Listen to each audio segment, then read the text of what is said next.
Your life as an immortal, you wake up and something feels wrong. Not sick, not tired, just wrong in a way you can't name. You check the mirror.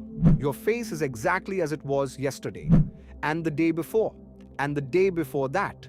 But here's the thing, you suddenly remember all of them, every single day, crystal clear, like they happened 5 minutes ago. Then it hits you. You're not going to die, not today, not tomorrow, not in 50 years, not ever. Somehow, impossibly, you've become immortal. And as the weight of that realization crashes down on you, you begin to understand that immortality isn't the gift you always thought it would be. It's a curse disguised as a dream. The first few years are intoxicating. You have time, real time, unlimited time. You finally learn that instrument you always wanted to master. You travel to every corner of the world. You fall in love deeply and completely. And for a moment, you think maybe this is okay. Maybe this is even beautiful. But then your lover grows old. You watch their skin wrinkle, their hair turn silver, their eyes dim, and you stay exactly the same. You hold their hand as they slip away, and you realize with crushing clarity that everyone you love will become a ghost in your memory while you remain unchanged forever. You try to avoid attachment after that. You tell yourself it's easier. You move from city to city, never staying long enough to form real bonds. But loneliness creeps in like a slow poison. You're surrounded by billions of people, yet completely isolated. They're all living lives with beginnings, middles, and ends, stories, meaning, purpose. You're just existing, perpetually, endlessly. 100 years pass, then 200. You've seen empires rise and crumble to dust. You've watched technology evolve from horse carriages to spacecraft. You've witnessed wars, revolutions, and the birth of new worlds. And yet, none of it touches you anymore. Everything feels hollow, repetitive. You've seen every story told 1,000 different ways. Every human drama is just a variation on themes you've already exhausted. You begin to understand something terrifying. Boredom might be worse than death itself. 300 years in, you consider ending it. You research how to kill an immortal. Bullets don't work. Poison doesn't work. Fire consumes you, but you heal. You jump from mountains and regenerate at the bottom.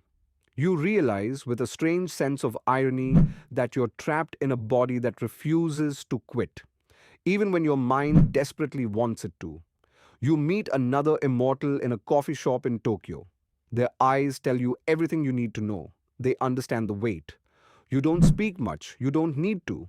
You just sit together in the heavy silence of two people who have seen too much and have forever left to see it in. They tell you about the others. There are dozens of you scattered across the globe. Some have gone mad, some have found purpose in watching humanity evolve. Some have built empires and lost them. Some have chosen to forget everything by erasing their own memories repeatedly, living in a kind of perpetual amnesia. You ask them, does it get better? They pause for a long time before answering. You stop asking that question after the first 1,000 years, and that's when you truly understand what you've become. You're not living anymore. You're witnessing. You're a ghost that can touch things, a time traveler stuck moving forward at the same speed as everyone else, watching the world change around you while you remain an unchanging constant in an ever shifting universe. The real horror isn't the immortality itself, it's knowing that one day the sun will expand and consume the earth, and you'll survive that too. You'll float through the void of space, conscious and alone, watching stars die, galaxies collide, and the universe itself slowly wind down toward heat death. You'll be there for the end of everything, and you'll still be alive. So you're left with a choice that's not really a choice at all. You can embrace the immortality and find meaning in small moments, a perfect sunset, a genuine laugh, a moment of real connection. You can become a student of existence itself, always learning, always growing, even if growth becomes harder to find. Or you can surrender to the numbness, let the centuries blur together, and become something less than human, a shell, a monument to a life that never really ends.